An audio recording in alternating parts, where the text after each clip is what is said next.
Yo guys, what is going on? It is Invin here, and today what I'm bringing to you guys is a video on some of the best item perks and weapon perks that you can have on your gear in the February version of New World. Now, obviously we saw some changes, some slight changes to some perks and some bigger changes to others with the February patch. But also, more importantly, we saw a lot of weapon balancing, and as such, most of you will probably be accustomed to this now, the kind of meta, if you will, or the most popular weapons of choice and kind of war team strategies has shifted somewhat since January and December. So what I wanted to do is bring you guys an updated list of perks that right now are very, very valuable. So if you do get the craft mods as a drop, you know that you're in the money. Also, if you get gear dropped with these perks on, it's probably going to sell for a lot. And of course, stuff that you want to be aiming for yourself and for your war team specifically, or if you're playing Outpost Rush, because these things are going to be great for PvP. Now, before we fully jump into today's video, if you haven't already done so, please do go down below and drop a subscribe to the channel. It massively helps to support me and my content, and it would be much, much appreciated. And without further ado, let's jump into it. So, as most of you will probably see by my build, and by the way that things have been going recently in wars, the Bruiser meta is in full force, and as such, most players are trying to get their hands on Warhammers, Great Axes, and things of that nature. Now, one of the things that is really, really good with most players having at least 500 attribute points to be able to go 300 strength, 200 con, is the drop of Ironwood Sap. Now, this one gives you access to the perk Thwarting Strikes when it's put into an item craft, specifically with those Timeless Shards. Here is where you deal 3 to 11% additional damage while you have active grit. Now, this is super important because, of course, when you hit 300 strength in any build, you will have grit on every single attack that you do. So it's essentially at 600 gear score an 11% increase, and on higher gear scores this goes all the way up to 12%. So this is actually a really, really good perk, and obviously as a result of this new meta and where people are always using the Bruiser builds in wars, Gravity Well specifically is really, really good, and so therefore the Thwarting Strikes is something that many players are wanting to get their hands on. As you can see on my server, these are fairly expensive, sitting at just under 7k and then 7k and then 8k. So yeah, these are pretty pricey, and that is per one of these. So if you do manage to get yourself a drop, think yourself lucky, because they're probably going to sell on most servers for a very decent amount. And of course, if you do get a drop, you may want to use it in a Timeless Shard if you are playing a Bruiser, or you've got friends or company members that are playing Bruiser, because this is a really sought after perk. Now, another really sought after one here is the Reinforced Calcum Great Axe Charm, which of course gives us the Insatiable Gravity Well. Like I mentioned there, this ability is very, very good, let's say, in this iteration of the game, and as such, having Insatiable Gravity Well, which is where you gain 20 to 50% of your damage with Gravity Well back as health, and cast another burst around you on a successful hit that deals 125% weapon damage, makes this even better. Essentially what's happened to the Gravity Well is the pull of it has been made better so that you can actually trap people within it, and it does a decent amount of damage. Giving it a second burst there, and of course giving you some health back from that, is a really, really phenomenal perk, and is something that is a must-have for every Bruiser. Again, price of this on my server reflects it, so do bear in mind the price is maybe a little bit different on your own individual servers, but 3.5k as a minimum for one of these. Again, it's something that people are going to want. Now, with these, as always, I would recommend you try to get this one on a piece of armor rather than the weapon. Thwarting Strikes has to be actually on the axe itself, whereas with this one, I would try to get it on a piece of armor where possible, just to free up the extra slots so you can get things like Keen or whatever else you want to have, maybe a chain attack, which we'll move on to in a moment, onto the axe as well, and then this could be on an armor piece. Likewise, Leeching Path of Destiny through the Reinforced Calcum Warhammer Charm is another favourite of the Bruisers. This one gives you a heal for 10 to 28% of the damage dealt by Path of Destiny. And of course, for those of you that aren't aware, Path of Destiny is the forward striking movement that you do with the hammer that kind of hits 3 bursts, and it actually has a decent amount of range, about 15 meters, which is the only form of ranged attack, if you will, from a Bruiser build, more or less, other than the Gravity Well that you throw forward. So again, most players are going to be using this as either a gap closer to stun somebody, or as to heal up mid-fight, and this is actually a really, really good sought after perk as well. Again, individual prices will be different, but you can see roughly the price guide here, about 2.8k, and that's per charm again. I would assume this is across all servers, seeing as though that the Bruiser meta is in full force, like I said, so do keep an eye out for that one as well. Now, something which is slightly less expensive, because this has been pretty much the meta for a long time if you've been using the Warhammer, is the Reinforced Steel Warhammer Charm. This one is the one that gives you Sundering Shockwave, and again is something that I would recommend to get on armor, as with the previous two, because it is able to be got on the armor and then it frees up slots on those weapons. But again, this is a must-have for all bruisers that are using Shockwave, which I would imagine is 99% of us. Here we get Shockwave inflicts rend, reducing the target's damage absorption by 5 to 9.5% for 10 seconds. This is a really crucial thing. It's going to allow you to deal more damage to targets that you catch in it, and of course, usually as a bruiser build, there's a few of you playing together. You catch targets in there, all of you dropping your rends, and then dealing the damage. You're going to pretty much burn people down very, very quickly. So this is a really, really good perk to have, and something that, again, is fairly expensive. We're looking at 1,000, and then we're looking at 1.5k per charm on my server. Again, as with them all, prices will vary, but it should be a fairly expensive one, so either as a drop or as something that you get as a roll, it's going to be a very, very decent one to have. Now, the next thing that I'm going to talk about here is chain perks. As you can see, this is very, very cheap. It's 0.27, and so you might be wondering why I'm mentioning this. Well, of course, this is not a purely profit-based video. This is based on perks that are really good, and not just chain fire. Actually, any of the chain perks are a very decent thing to get on a roll, particularly if you're playing Bruiser as the Great Axe roll. So you want something maybe like Keen, and then followed by a chain perk would actually be a really decent roll. It's something that not a lot of people pay attention to, and can actually increase your DPS a lot. Now, of course, do bear in mind there's things like the brand new aversions to certain resistances, as well as gems, elemental aversion armor, and of course things of that nature that you can go through and get potions for. So of course void resistance, etc. So there will be some times where this doesn't do as much damage, but it is a very decent amount and seems to bounce to a very large amount of targets, meaning that you can damage a lot of players in a surrounding area whilst you're doing your normal attacks and abilities, which can obviously increase your DPS, help your team out massively inadvertently, and can lead to a lot more damage across the board just by doing a little bit of extra, which doesn't actually mean you have to do anything. Now, obviously, this has a 2-second cooldown, so do bear in mind that is, not going to happen every single attack, but more often than not, this will be triggering, and it is something good. Like I said, not just chain fire, can be chain void, chain ice, whatever, but they are all fairly decent. So if you do get a roll with that and people are kind of sleeping on it, take the opportunity to pick that up because it is worth using. Now, following on from a similar vein to this is going to be the attunement perks. As you can see here, the smoldering weapon shard is for the fire one,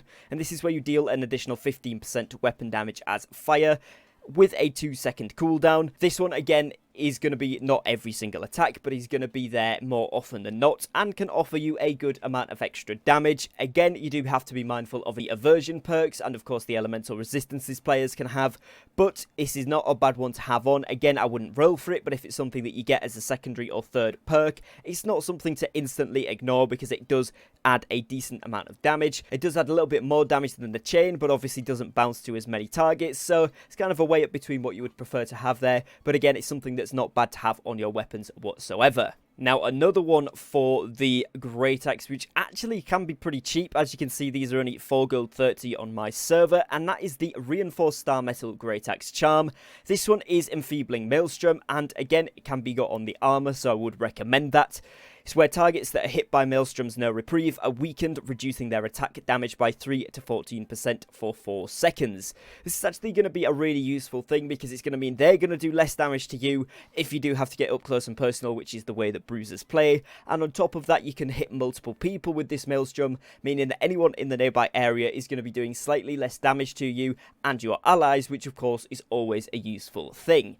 Now, some utility that you can do with this is of course try to hit some mages that are getting some big burn damage in there, or some bow musket users, or indeed you can try and hit down the healers. Now, whilst you might initially think healers are not the best target for this, it will reduce their light attack healing for that first 4 seconds, and it may throw them off. It drags them towards you and can kind of put them out of position to potentially get that kill as well, so it can't be a bad thing. It will be helpful, and again, it's something that I would consider to be best in slot for most players. It is very, very cheap though, because it's been a very good perk for a long time and most players have picked it up, so do be aware it's slightly less rare as well than some of the other drops, hence why there's so many of them and they are not as expensive price. So not going to be quite as difficult to get your hands on, but again, if you do get it on armor, it is certainly worth having. Now, a couple of final ones here. Of course, we're talking mainly about the primary meta, which is that Bruiser, which is kind of why I've gone into most detail on that this video. However, of course, healers are still playing a massive part in that, and getting things like Accelerating Light's Embrace, should you be using that,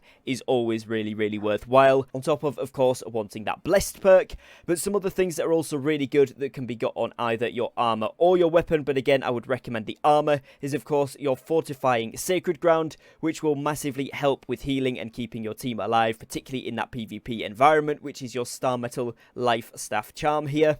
Another one is going to be the Revitalizing Beacon. This one is down here as the Reinforced Calcum Life Staff Charm, and this one is where it increases the healing power on yourself by 5 to 37% for 12 seconds. Now, the reason this might be decent, particularly if you're playing a Paladin style build, either in a flank team or on a main army point, is when you're healing an ally that's nearby. Obviously, it now gives a speed boost to everybody with the beacon ability, not just those that are getting healed. So being able to heal yourself whilst running around with your allies can be a very, very good thing. And even for straight healers that are not going to be Paladins, they're not going to be mixed hybrid builds, it's worth considering running this and getting involved with the fights, because you are able to reposition with some of your heavier guys, maybe the bruisers, maybe the tanks that can reposition on the point. You can run around with the speed boost with them, heal yourself whilst you're doing it, and get out of some dangerous situations should you need to, whilst also not being directly in the firing line. So it can be used as a good utility spell as well. Finally, then, coming into some of the most favoured armor perks right now, you're going to have guessed it, it is Resilient. This is a really, really crucial one, as a lot of the Bruiser builds and a lot of the Bruiser weapons will be focused on crit damage, as well as your dex builds, so your bow and musket players, and your Fire Staff, Ice Gauntlet, Void Gauntlet users as well. A lot of critical damage going around, but especially with the amount of Rends and Sunders and kind of Staggers that are going around from this Bruiser meta, having Resilient on is going to be really crucial, so that when you're taking additional damage, you're still taking less from those criticals. Now, this one is going to be your chunk of Consecrated Iron, which is obviously there 3 to 4.8% less damage from critical hits, and it does stack between armor pieces. But do not be fooled by this. Don't go onto the auction house and buy it unless it's cheaper, because you can actually buy this from the faction vendor shop. So always buy it from there, unless it is cheaper, of course, on the auction house. But a lot of players have been spending, you know, a few hundred gold per one, and they're actually cheaper from the faction vendor, so don't make that mistake. But it is probably something you're going to want to try and get on your armor. I would, however, prefer to roll something like a weapon perk, for example, like your Sundering Shockwave, and try and get that as a secondary. But feel free to roll it as well. A lot of players are really putting a lot of emphasis on this, and it is a very good one, so it's something that you can't go wrong with.